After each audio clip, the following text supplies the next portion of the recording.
Rapaziada, vamos começar aqui falando sobre uma questão curiosa, para dizer o mínimo, que aconteceu nos últimos 45 dias. As menções sobre Tribunal do Crime do Comando Vermelho cresceram aí no X, mais de 300%. Por que isso chama atenção? A gente viu poucos casos aqui, pelo menos no Rio de Janeiro, que davam esse destaque, diferente de São Paulo, onde se você procurar Tribunal do Crime do PCC, você tem aí 20 anos de história envolvendo isso.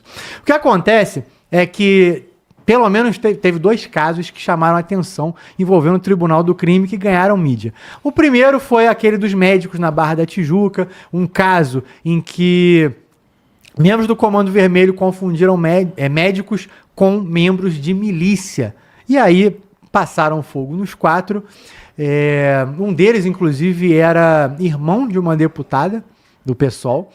E o próprio Comando Vermelho executou os executores por terem feito essa confusão e tirado a vida desses médicos. E o outro caso foi recente, quando começou uma investigação do GAECO em outubro de 2025 por causa da mega operação.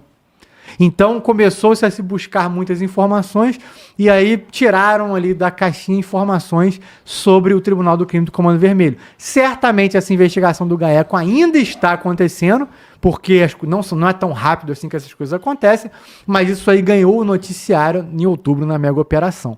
E aí, obviamente, esses institutos que pegam menções de redes sociais notou essa questão. As pessoas, os usuários do X, começaram a citar Tribunal do Crime do Comando Vermelho, Tribunal do Crime do Comando Vermelho, e citando casos. Poxa, aqui no meu bairro teve tal problema, mas o Tribunal do Crime já resolveu. E isso é uma coisa de maluco. Batata, eu quero até começar com você, porque eu queria lembrar, e o Mano Walter, eu acho que tá com esse vídeo aqui. Não tem vídeo, Mano Walter.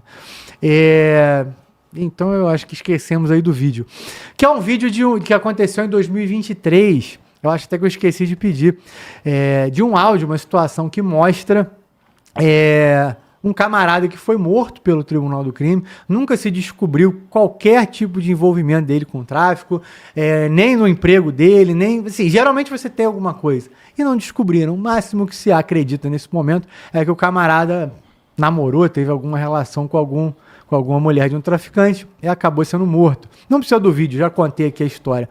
E o caso é esse. O problema todo, Batata, é que essas menções não são menções de crítica, né? São menções no sentido de relaxa, tem o Tribunal do Crime do CV que vai resolver isso. Ou seja, onde a justiça não chega, as pessoas confiam na justiça do Comando Vermelho, como já acontece em São Paulo. A gente já viu aqui em live do Glauber, em React, quando a gente cita Tribunal do Crime do PCC, pessoas do nosso chat, não estou generalizando, mas pessoas aqui no programa dizendo, porra, pelo menos a justiça foi feita. Como é que você enxerga isso, Batata? E outra, você já escuta falar sobre isso há muito tempo? Sobre um Tribunal do Crime do Comando Vermelho? Ou isso é recente mesmo? Ô Eric, na verdade o Tribunal do Crime ele nasceu dessa forma, né, cara? Há muitos anos, desde que mundo é mundo, como é que o Tribunal do Crime sempre funcionou? Deu um problema na favela, pô, vamos levar pros caras. Os caras iam lá e resolviam o problema, né?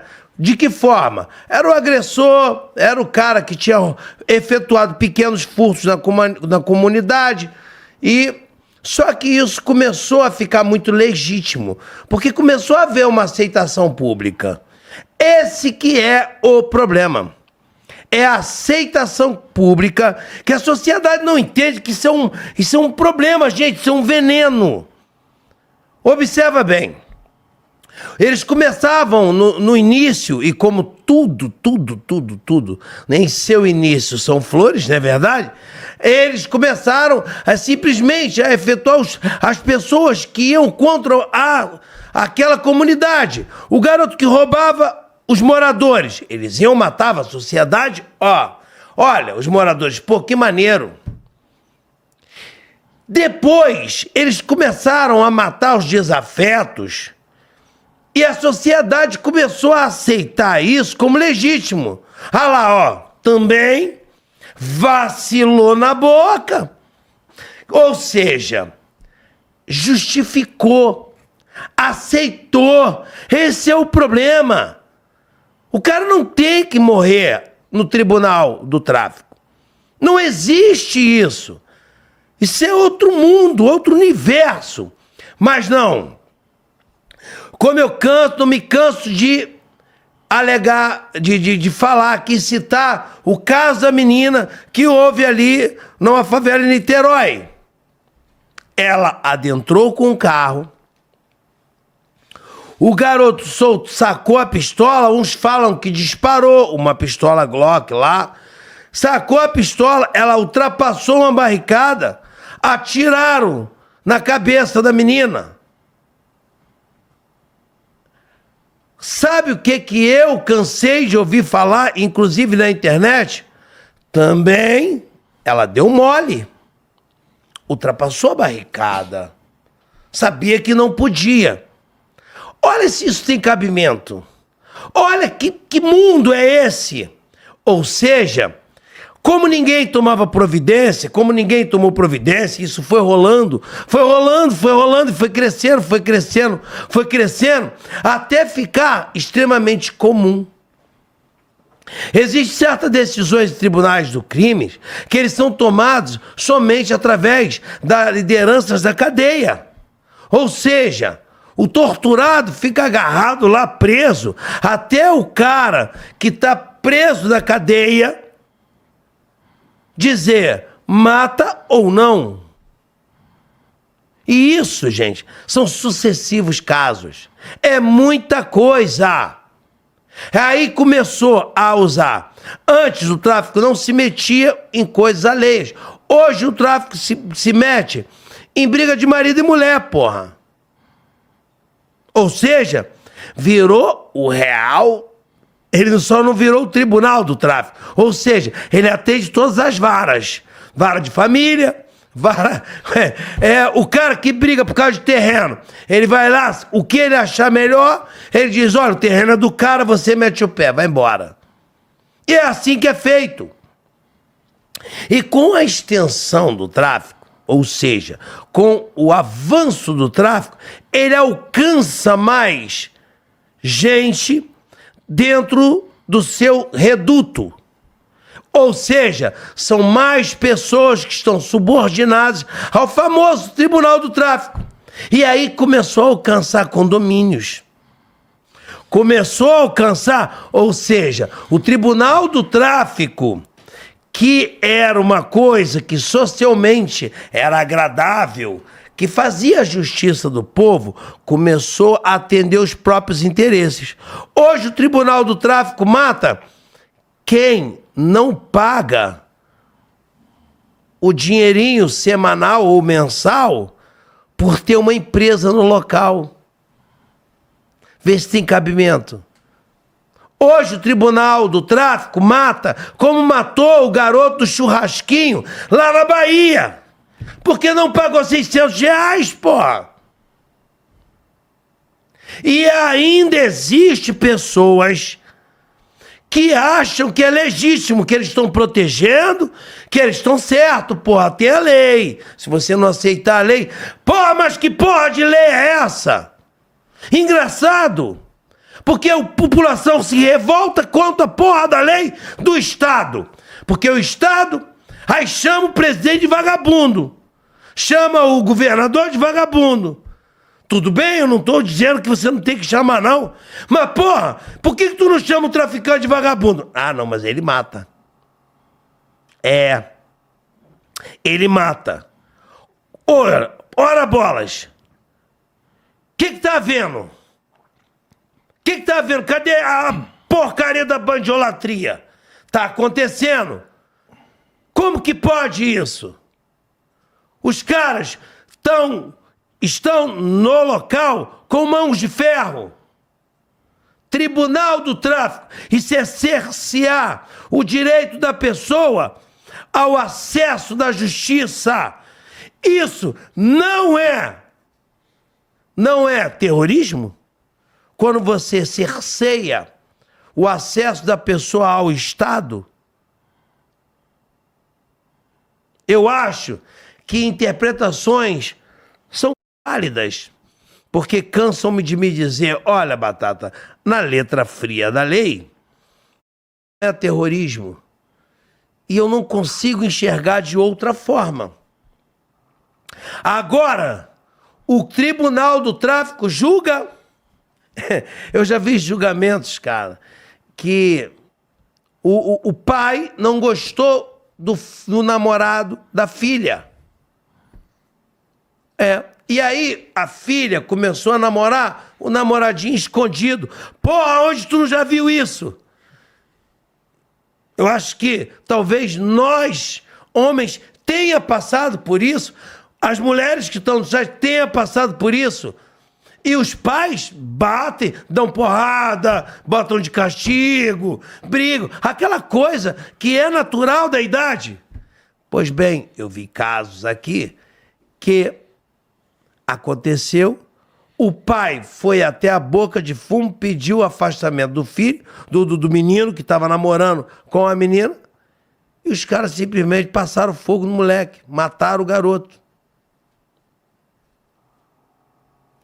Eu acho que nós temos que rever os conceitos e implantar uma cultura diferenciada na comunidade, porque senão nós estamos perdendo a nossa própria população. Porque eles passaram a aceitar as leis e as regras, porque quando segue leis e regras imposta no punho, na bala, você é obrigado a aceitar. Tudo bem, você está aceitando, porra. Agora, quando você começa a entender e aceitar por você mesmo e entender que aquilo ali é justo, aí entra o desvio da ideologia de Estado. E isso também é terrorismo numa interpretação fria da letra da lei. Tá bom? Muito bom, Batata, muito bom. Cop Túlio, queria te ouvir aí sobre tudo isso e te perguntar também se isso não te preocupa, né? Gente, perfeita a colocação do Batata quando ele fala que a sociedade normalizou esses tribunais do crime, né? Para as pessoas principalmente para as pessoas que residem em comunidade, porque a população está tão carente de justiça, uma justiça que não existe. Assassinos, traficantes e toda espécie de criminoso aqui no nosso país vai embora rindo da nossa cara, geralmente nas audiências de custódia. Mas em relação a isso, tenho a dizer o seguinte: eu trabalho numa delegacia que atende exclusivamente a maior comunidade da América Latina, favela da Rocinha. E eu vejo quase que diariamente lá pessoas da comunidade que procuram a delegacia quando são... Eu falo meio rindo porque é tão absurdo de acreditar nisso, mas é a realidade. Elas nos procuram a mando do tráfico. Porque são coisas que o chefe da firma ficou em dúvida para resolver, não conseguiu resolver e falou, não, vai lá na delegacia e vê o que eles fazem. Porque 90% dos conflitos em comunidade, realmente, quem resolve é o frente da firma. Isso é fato, gente. É vergonhoso? É. É ridículo? É triste? É. Mas é a realidade. Aqui nós estamos para falar a realidade para vocês. Aliás, acho que é um dos poucos lugares da internet onde você vê isso por pessoas que vivem isso. Então eu já cansei de ver gente chegando lá no balcão falando comigo, seu policial, meu marido me bateu, a gente brigou e não sei o quê, e eu fui lá na firma, eles não tiveram muita firmeza, não sabiam o que fazer, não tiveram certeza, mandaram vir aqui falar com o senhor. Chegamos a esse ponto. Foi normalizada a autoridade judiciária, entre aspas, dos traficantes, principalmente cariocas, mas no Brasil inteiro como um todo. Agora você para e pensa, Tribunal do Crime, de onde surgiu isso? Eu adoro história, né? Apesar de todo professor de história distorcer muito a realidade, mas eu adoro história porque eu acredito que você, quando conhece o passado, no futuro você vai evitar os erros que foram cometidos. Não está funcionando muito para a gente aqui não, mas né, é o que eu acredito. O que seriam os tribunais do crime? Antigamente chamava-se isso de justiçamento, porque todos nós sabemos, se você não sabe, vai saber agora. Comando Vermelho é um subproduto da esquerda brasileira, porque todos foram colocados juntos na Ilha Grande. Vocês todos já conhecem a história, já falei várias vezes, mas é bom repetir. Todos os bandidos da época, do final dos anos 70, dos anos 60, início dos anos 70, foram ensinados no presídio da Ilha Grande pelos guerrilheiros da época, os que lutavam contra a ditadura sanguinária. Eles foram ensinados a se organizar, foram ensinados a criar uma assistência médica, assistência jurídica, assistência para a família, seguro de vida, tudo isso eles foram ensinados. Então, o justiçamento surgiu lá com Carlos Lamarca, com Marighella, com Dilma Rousseff, Zé Dirceu, toda essa rapaziada que está aí, ensinou a Falange Vermelha o que fazer quando houvesse qualquer tipo de conflito dentro da comunidade. Ou os senhores acham que o criminoso não tem regra, não há um organograma, não há uma organização, não há uma hierarquia? Porque você para e pensa, vagabundo é aquele cara que não presta, que não vale de porra nenhuma, que não tem cabeça, que é um imbecil, que só faz merda, não. Eles são muito organizados, eles aprenderam direitinho com a esquerda brasileira. Inclusive, Túlio, a regra é muito clara. Sim. Nesse caso aí dos médicos, por exemplo, o que vazou, entre aspas, foi o seguinte: foram questionados aos executores duas coisas. Alguém mandou você matar esses caras? Porque, não, eu vi, achei que era da milícia. Tá, ninguém mandou você executar esses homens. Sim. 2, eles ofereceram ameaça? Era uma guerra? Aliás, era alguém de outra facção que estava em guerra com vocês? Basicamente, era o Comando Vermelho dizendo o seguinte: você pode matar se tiver em briga com outra facção e se alguém mandou que você fizesse. Ninguém tinha mandado, mas como eles identificaram como milícia, eles pensaram, então eu posso. Como eles não eram, agora você está morto. Duas regras simples de entender. Eu acho até que a população muitas vezes acaba abraçando isso de forma errada, mas a população acaba abraçando porque pensa, você vê, não tem o que discutir. É muito simples. Eles descumpriram a regra. No Brasil, como é que a pessoa está acostumada com justiça, Túlio? A pessoa está acostumada com... Aqui está o certo, todo mundo está vendo que aquilo ali é o certo, mas... Ih, rapaz, pegou um juiz que esse aí não é... Aí, irmão, é difícil demais. Não, a justiça não funciona e quando funciona é para beneficiar poderoso. Isso é uma verdade absoluta no Brasil e aceite ou não você. Então, voltando à análise histórica desse tipo de conduta, Luiz Carlos Prestes, Olga Benário, toda essa galera aí do Partido Comunista Brasileiro, da esquerda brasileira, eles foram enviados à União Soviética, na época, a Cuba, para aprender a organizar as suas guerrilhas para combater o governo brasileiro, o governo militar brasileiro da época. Então, tudo isso, até hoje, é uma consequência da política esquerdista no Brasil.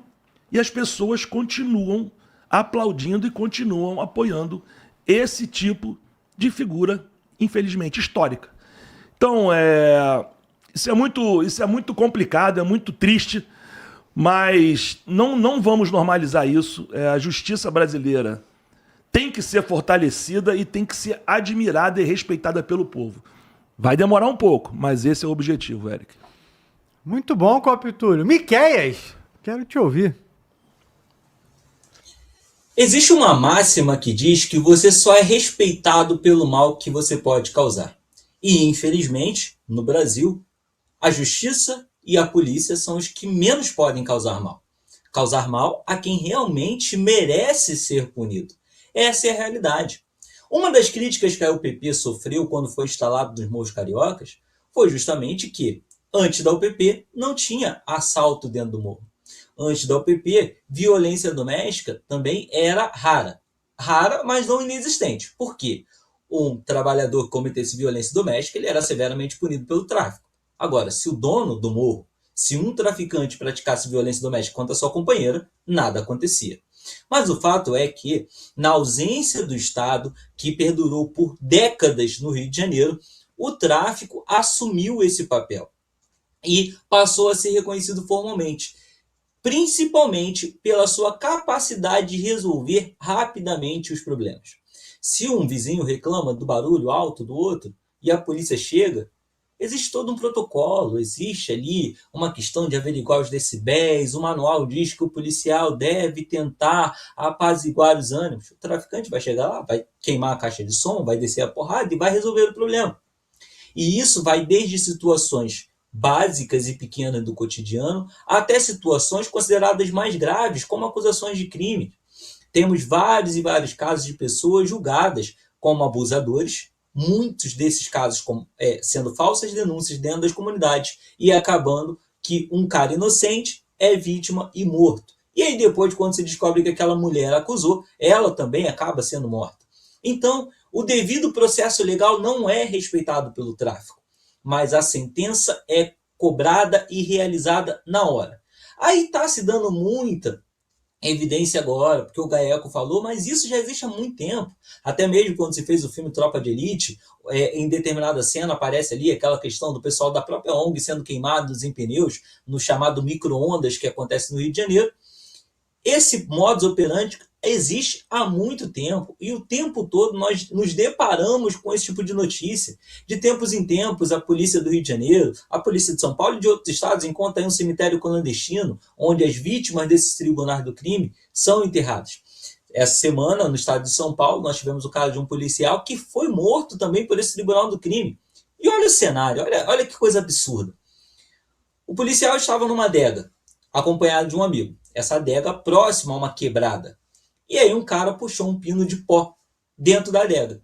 O policial se identificou e deu um esporro nesse sujeito. Não prendeu, não bateu, nada. E liberou o cara. O cara foi embora, pediu desculpa, foi embora e entrou na comunidade e falou, olha, o fulano de tal que mora aqui perto, tá andando com a polícia ali, ó, na adega. E aí, os traficantes ligaram para o fulano de tal, que era amigo do policial, e falaram, meu irmão, a gente vai fazer, a gente vai acontecer. E o cara conseguiu convencer o amigo policial a ir lá dentro da favela para desenrolar e falar que não estava ali na condição de policial, ele estava ali só para curtir o ambiente ali, né, o barzinho. Acabou que esse policial, infelizmente, foi rendido e executado. O corpo achado alguns dias depois dentro da mata. Infelizmente, os tribunais do crime no Brasil funcionam e funcionam muito bem. Não tem chance para reincidência, não tem chance para instâncias superiores, para habeas corpus, para nada disso. Você vai ser julgado e punido severamente, independente de você ter cometido um crime ou não. Esse policial foi executado no tribunal do crime por ser policial, por estar perto de uma favela, ele não estava dentro da favela, ele estava perto da favela e deu um esporro no viciado. E, infelizmente, não sei porquê, deu mole, aparentemente, e foi lá tentar evitar que o amigo dele levasse uma coça do tribunal do crime e acabou executado. É assim que o Brasil funciona. Enquanto isso, a certeza da impunidade permanece principalmente para aqueles que roubam muito. Eu até brinco que roubar pouco no Brasil é que dá cadeia. Mesmo assim, cadeia por pouco tempo. Porque a quantidade de reincidência que a gente vê entre menores e aqueles que cometeram crimes de menor potencial ofensivo, digamos assim, não está no gibi.